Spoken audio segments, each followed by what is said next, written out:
اور رحمان کے بندے تو وہ ہیں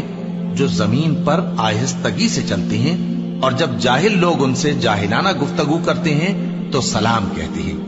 اور وہ جو اپنے پروردگار کے آگے سجدے کر کے اور عز و ادب سے کھڑے رہ کر راتیں بسر کرتے ہیں، اور وہ جو دعا مانگتے رہتے ہیں کہ اے پروردگار دوزخ کے عذاب کو ہم سے دور رکھیو کہ اس کا عذاب چمٹنے والا ہے، بے شک دوزخ ٹھہرنے اور رہنے کی بہت بری جگہ ہے۔ اور وہ کہ جب خرچ کرتے ہیں تو نہ بیجا اڑاتے ہیں اور نہ تنگی کو کام میں لاتے ہیں، بلکہ اعتدال کے ساتھ، نہ ضرورت سے زیادہ نہ کم۔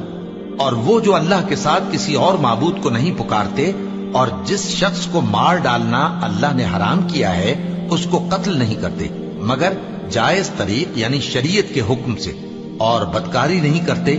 اور جو یہ کام کرے گا سخت گناہ میں مبتلا ہوگا۔